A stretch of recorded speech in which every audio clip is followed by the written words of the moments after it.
Chapter 11, Left Behind.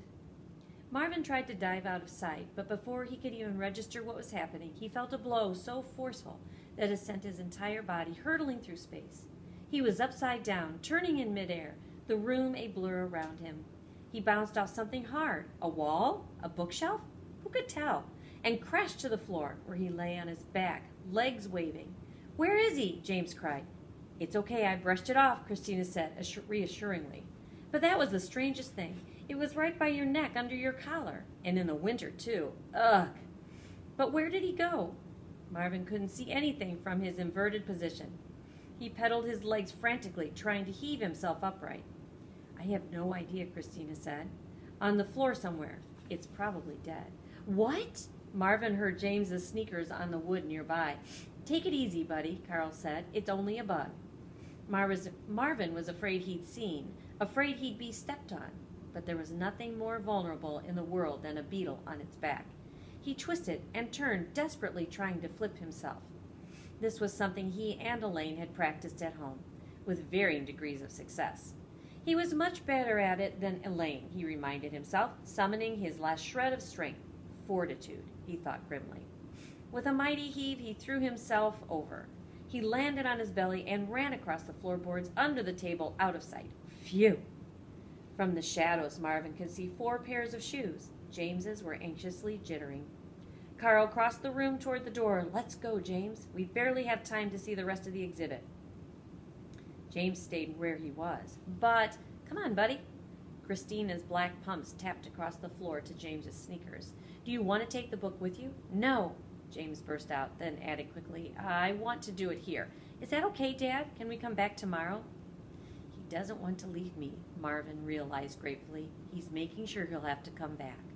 "Tomorrow? The museum is closed on Monday." "Yes, the exhibit halls are," Christina said, "but not the offices. Actually, that would work out perfectly. You could come after school if you like, James, and I'll make sure you have my office to yourself." "Now, wait a minute," Carl protested. "I have no idea what his mother's plans are." "Well, of course you'll have to check that he doesn't have any other commitments," Christina said smoothly. "I don't have any other commitments," James said. He crouched down and Marvin could see his pale, serious face squinting on the floor. "Over here," Marvin wanted to yell, not that it would do any good. He tried to calculate whether he had enough time to run across the floor and climb onto James's sneaker without being seen. "It's up to your mother," Carl paused. "But she isn't likely to say yes if you're late getting back today." James sighed. Okay, I'll come tomorrow," he said, a little too loudly. Marvin saw the black pumps pivot. "Here, James," Christina said, "take one of my cards. Call me and let me know when you'll be here." Her voice lowered and Marvin could tell she was leaning down, speaking only to James. "I'm so excited about this. I'll tell you more about the drawings tomorrow." "About this one?" James asked. "Justice?"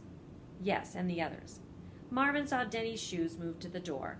"I can't wait to hear this," he said. "Maybe then we'll know what you're up to." "James," Carl said impatiently. "Okay, Dad," James answered. Marvin watched the sneakers turn and trail reluctantly behind Carl's scuffed loafers.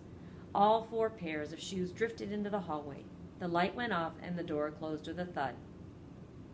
Marvin huddled in the dark. He listened to their footsteps echoing down the hall until the room was silent. His parents would be crazy with worry, not knowing where he was. But what could he do about that now? James would be back tomorrow. Marvin felt sure of it. There was a connection between them, more than just the drawing. He knew James felt it too. Even though they'd only officially met that morning, it seemed as if they had known each other a long time. There was some mysterious click of understanding. Marvin had never felt that with anyone before.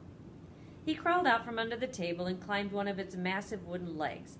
The book lay open in front of him, smelling faintly of mildew, a comforting, musty odor that made Marvin think of the water-softened walls of home.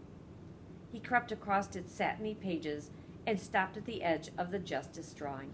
There, he settled down for the night, memorizing every line.